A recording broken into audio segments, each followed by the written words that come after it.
Le 13 juin 1917, au cœur de la Première Guerre mondiale, Londres subit l'assaut aérien d'une escadrille de bombardiers allemands. 160 individus, dont 18 enfants, perdent la vie pendant ce raid, certes, moins meurtrier que le Blitz quelques années plus tard. La population sous le choc n'arrive pas à croire que les engins allemands destructeurs portent le nom de Gotha 4 en référence à l'usine qui les a conçus outre-Rhin.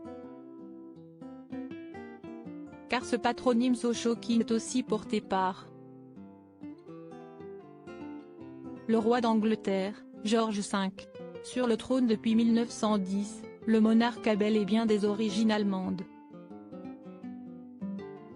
Ses racines le relient directement à la dynastie Saxe-Cobourg-Gotha, une noble maison du nord de la Bavière qui a étendu son influence au Portugal, en Bulgarie, en Belgique et au Royaume-Uni.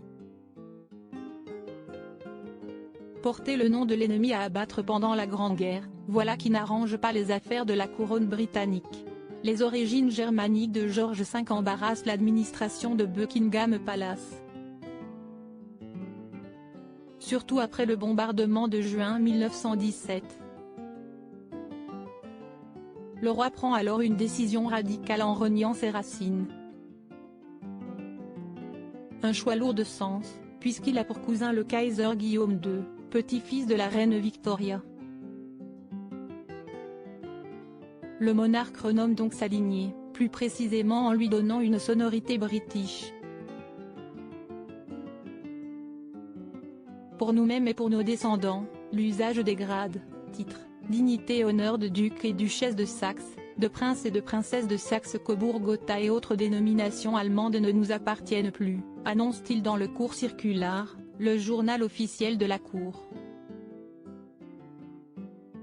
Les Gotha deviennent par un coup de baguette magique les Windsor, en référence au château du même nom situé à l'ouest de Londres. Ces membres de la famille royale qui ont dû changer de nom après les Windsor délestés de son nom encombrant, George V organise une véritable purge patronymique dans ses rangs. Tous les noms de la famille royale aux consonances un peu trop germaniques sont anglicisés à leur tour. Le jeune Louis de Battenberg est renommé Louis Mountbatten, marquis de Milford-Haven. La maison Tech, en ligne directe avec la dynastie des Wurtemberg, est rebaptisée Cambridge. George V lève également l'obligation centenaire de s'unir aux têtes couronnées d'Europe et détricote les derniers liens qui l'unissent aux puissances rivales en refusant d'ouvrir les portes de son royaume à son cousin, le tsar Nicolas II, lors de la révolution russe de 1917.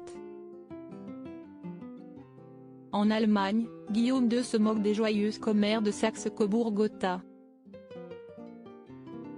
Les Windsor avaient pourtant réussi à réécrire l'histoire. À propos de l'auteur Arvandel et passionné d'audiovisuel, j'écris sur Closer depuis 2016. Jamie aussi raconté les mésaventures des têtes couronnées et connaît par cœur la série Seinfeld. Ces derniers articles et Charles III, une sérieuse menace plane sur son couronnement, la police britannique sur ses gardes Prince Harry assigné à résidence à son retour au Royaume-Uni. Nouvelle révélation sur sa veine. Meghan Markle absente du couronnement de Charles III, et si, finalement, sa stratégie était brie.